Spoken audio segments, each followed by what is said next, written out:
सूर्यास्त कानून या सूर्यास्त का नियम क्या होता है, आज हम ज्ञान गंगा के इस 3 प्रति कार्यक्रम में जानते हैं कि यह कानून किसके द्वारा बनाया गया था। जब हम इतिहास में किसानों की बात करते हैं तो पाते हैं कि भारतीय किसानों का जितना शोषण अंग्रेज़ों के काल में हुआ, इतना शोषण कभी नहीं हुआ था। उनसे लगान की वसूली करते समय बहुत ही उन्हें उत्पीड़ित किया जाता था। कोड़ों से, डंडों से पीट पीट कर उनकी हत्या भी कर दी जाती थी, लेकिन लगान की वसूली किसी भी दशा में करनी ही होती थी। सन 1790 की बात है। अंग्रेज़ों ने सारी ज़मीन को 10 साल के लिए अंग्रेज़ों ने सारी ज़मीन जो 10 साल के लिए थी वो जमींदारों को दे दिया और उनसे कहा गया कि आप इन पर किसानों से खेती करवाइए। अर्थात किसान जो है, जैसे हम कमरा किराए पर देते हैं या कोई प्लाट किराए पर देते हैं, इस प्रकार से किसानों को ज़मीनें दी गई और उनसे जो वसूली की जाती थी वह 10/11 भाग अंग्रेज़ों को देना होता था और जमींदार को कह दिया जाता था कि आप ज़मीन की जो पैदावार है उसका 10/11 भाग हमको देंगे। यानी 11 कुंटल अनाज पैदा हुआ तो 10 कुंटल अंग्रेज़ों का। किसान के लिए इससे ज़्यादा शोषणकारी व्यवस्था कुछ हो ही नहीं सकती थी। तो 1790 में जो स्थायी बंदोबस्त का कानून है वह 10 साल के लिए लागू हुआ था कि प्रयोग करके देखेंगे, क्योंकि अंग्रेज़ों को इसमें कुछ नहीं करना पड़ता था और बैठे बैठे उनको बहुत बड़ा खजाना प्राप्त हो जाता था। 10 साल के लिए जब लागू हुआ बंदोबस्त यह, तो 3 साल में अंग्रेज़ों को इतनी आमदनी हुई कि उन्होंने इसे 10 साल का न रखकर स्थायी कर दिया। यानी 1793 से यह बंदोबस्त स्थायी हो गया और इसे स्थायी बंदोबस्त कहा गया, जिसमें सूर्यास्त का कानून लागू कर दिया गया। अर्थात यदि मई महीने की 5 तारीख तक आपको या जमींदार को अंग्रेज़ों को 10 लाख रुपया देना है, तो सूर्यास्त से जो तारीख है उस आखिरी तारीख के सूर्यास्त होने से पहले यदि आप दे देते हैं तो आपकी ज़मींदारी बरकरार रहेगी, नहीं तो अंग्रेज़ उस ज़मींदारी को छीन करके किसी दूसरे ज़मींदार को दे देगा। तो इतना सख्त कानून, जिसके लिए ज़मींदार हर हालत में किसानों का उत्पीड़न करके लगान वसूल करता था, और इसी कारण किसानों की जितनी दुर्दशा अंग्रेज़ों के समय में हुई है उतनी किसी भी समय में नहीं हुई है। राजतंत्र जब हमारे यहाँ हुआ करता था तो उसका भी एक नियम था कि कहा गया है कि भगवान राम भी टैक्स वसूल करते थे, लेकिन वो उसी प्रकार से वसूलते थे जैसे समुद्र से बादल बन जाते हैं। समुद्र को पता ही नहीं चलता कि, यानी कोई किसान जान ही नहीं पाता था। अर्थात 1/6 भाग जो होता था वह लिया जाता था लगान के रूप में, लेकिन 11 भाग में से 10 भाग जब लिए जाने लगे तो किसान कैसे जीवित रहे होंगे, यह एक आश्चर्य ही है। तो इसे स्थायी बंदोबस्त का नाम दिया गया, जो किसानों के शोषण का बहुत बड़ा कारण बना। हजारों लाखों किसान पीटते पीटते मार दिए जाते थे, क्योंकि जमींदार को चिंता होती थी कि सूर्यास्त से पहले हमें अंग्रेज़ों को पूरा धन दे देना है। तो यह अंग्रेज़ों की एक शोषणकारी नीति थी। दूसरी बात आज हम करते हैं लबूब डाल की। एक ऐसी गुड़िया, और इसे चीन ने बनाया, जिसमें कोई सुंदरता ही नहीं है। अर्थात इसकी आँखें जो हैं वो इतनी बड़ी बड़ी हैं।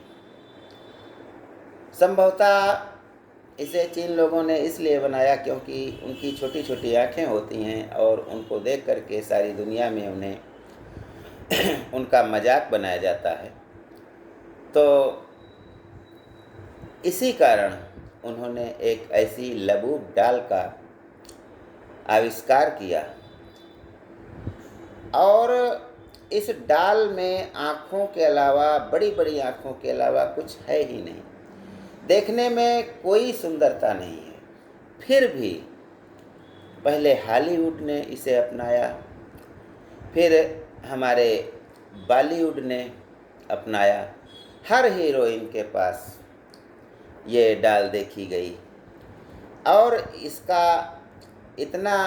यह डाल इतनी वायरल हुई कि आज की तारीख में लंबी लंबी लाइनें इसे खरीदने के लिए लगी हुई हैं।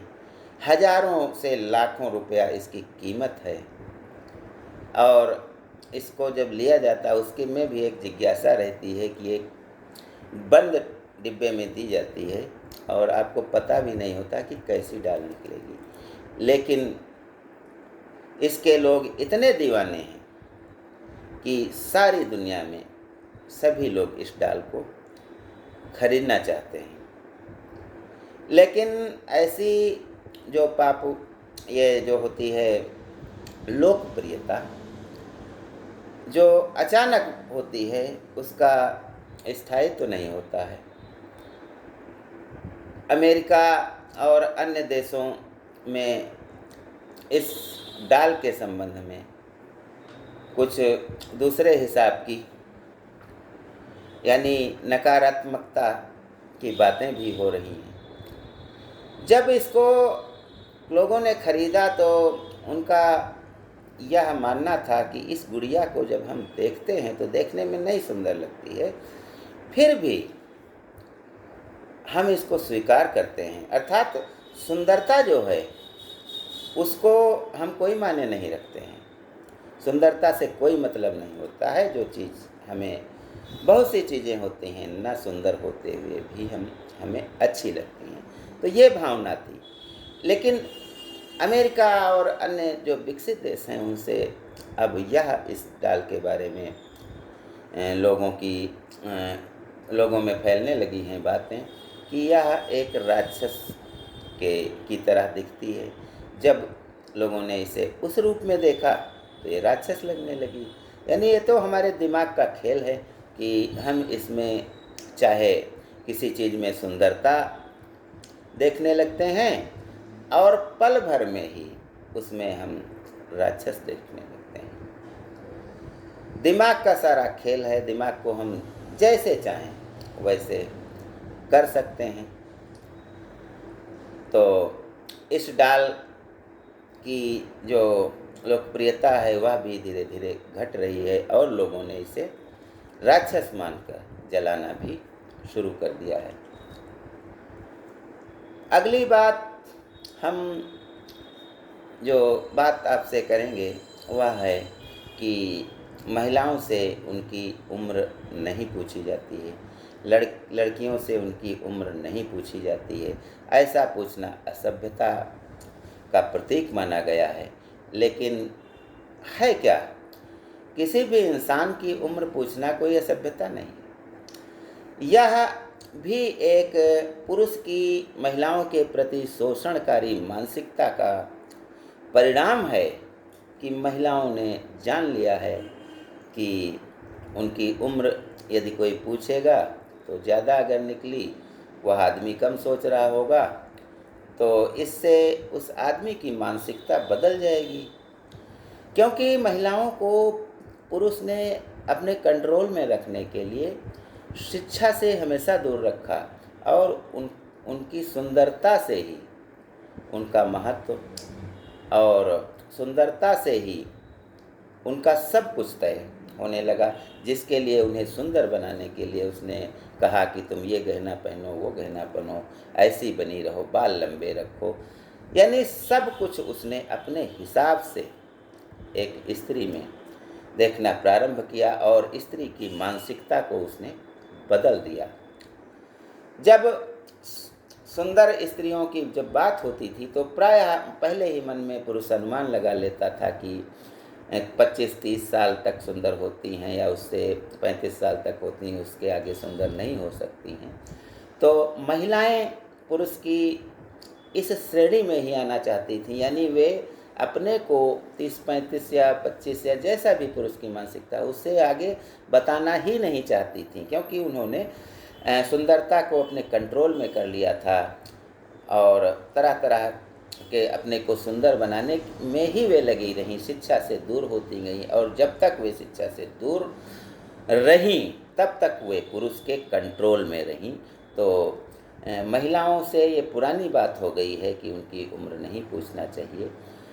वो तब नाराज़ इसलिए हो जाती थी क्योंकि पुरुष कोई यदि उनकी उम्र पूछ लेगा, उम्र ज़्यादा निकली तो उसकी जो मानसिकता है महिलाओं के प्रति सम्मान की भावना वो कम हो जाएगी। तो क्योंकि उसके मन में पुरुष ने ऐसा भर दिया कि अगर तुम सुंदर नहीं हो तो तुम कुछ नहीं, ज्ञान ध्यान से तुमको कोई मतलब ही नहीं है। लेकिन अब ज्यों-ज्यों शिक्षा का प्रसार होता है, ये पुरानी भ्रांतियाँ दूर हो रही हैं। अब महिलाएं खुल करके अपनी उम्र बताती हैं कि हमने इस उम्र में भी अपने को मेंटेन रखा है और हमें सुंदरता से कोई लेना देना नहीं है। ज्ञान गंगा में बस आज इतना ही। धन्यवाद। जय हिंद, जय भारत।